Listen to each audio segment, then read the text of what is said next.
if you were to get the trailer released,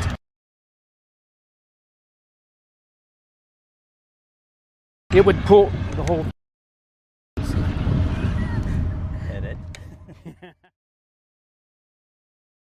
What is that wire? So you're talking about this wire right here. Goes a little black box here. That is your trailer brake controller. And if you were to get the trailer released, it would pull the whole thing loose.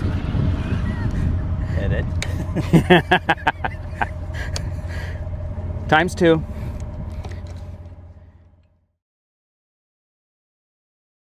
Alrighty, so we were hooking this trailer up the other day, and we were testing pulling the emergency brake loose thing, and the cable just snapped. It was so old and rusty that it just broke. So we went to Tractor Supply and got us a nice fancy heavy duty new one, and so we're going to install that on this trailer. And it's pretty easy. It's a split ring like a keychain. And then you just got to get it spread open a little bit and through this little hole. Twist it around. And she's installed. Now let's see if she works. She comes right out like she's supposed to without breaking. And then you just reinstall it. Now you're good to go with your fancy new breakaway. Originals, it comes with just a straight cable, and a lot of people would take and run the cable through their chain to keep it from dragging on the ground and wearing a hole through the middle. So these newer cables here are like a bungee cord type metal. You're gonna hit me in the face with that. It was close. Right? It was close.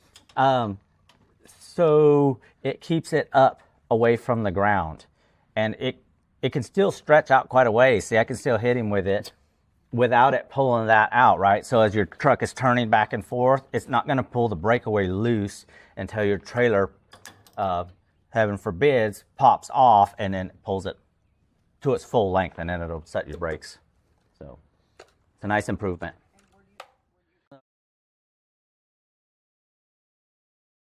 Now we'll deal with the safety chains and the electrical hookup. So we've got 2 chains on this, which is very common on most trailers. You'll see that I can set them up, but we always cross them, but look how low they are.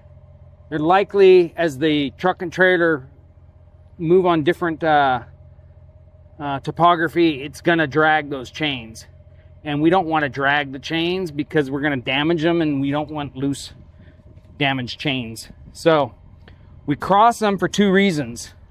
Billy, what are the reasons we're crossing these for? We cross them so that if you had the chain on the same side, hooked to your truck on the same side, and you turned a corner, it would stretch that chain. So you'd have to have a much looser to where. In other words, it would do this if it were on the same side. Right. So the other thing bad about your chains dragging, not only is it bad for the chains and wear them out, it causes sparks and starts roadside fires when the dry season. And he's got them up a little bit higher too, because also once he gets loaded, you got to figure your truck's going to settle a little bit also. So you can see I'm just turning the chain to make different adjustments. Sometimes you need to do this, sometimes not. Depends on the truck and trailer combo that you have, that you're pulling from. Yeah, and some hitches are longer than other hitches, or more drop or less drop. That all changes your chain length. Now there's also the added comfort that should this come unhitched for some reason and want to fall to the ground, it would fall on the chains, and that would help hold it up from actually going all the way through. If the chains were separated, the trailer might be able to fit all the way down and hit. So you can stop safely. Because we pulled the cable and the cable broke. Checking it, and so we did check. It was important that we knew that this thing had a higher resistance than the actual. And so that's another thing too. When those chains drag on the ground, a lot of times those cables get cut right in the middle. Now I noticed too, Billy, that this one is hooked The other end of this is hooked to our tow chain hook. So, is that legal or not? No. Okay, and Obviously, this isn't our trailer. and why is that?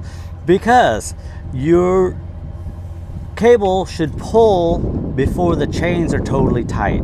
Perfect. So the way it's designed is when it comes off your hitch, it should pull your brake release on your trailer and start slowing you down with the chain still holding it to the truck, so it's a controlled stop. Your trailer can slow your truck up. All you do is you let off the gas. You don't need to slam on your brakes because that'll run the trailer right into the back of the truck because you're stopping faster than it. So just let off the gas, let your trailer slow you down or stop you, and just pull off to the side of the road. The worst thing you can do when something happens is to panic about it. Chains being correct. So with our the chain also, I didn't mention it earlier, is it won't fall that far away from the truck. Like you said, it most likely will fall in the chains about the same time the foot hits the ground, so it's not hitting the ground as heavy. That trailer breakaway should break and start slowing your whole rig down. So having all this stuff in the proper length with your safety chains and your safety brake control wire is important. And it's a visual thing. You'll get used to your truck and trailer is what it takes. Of course, the last thing we need to do is hook up our electrical cord that's going to make our clearance lights, our turn signals, our brake lights work.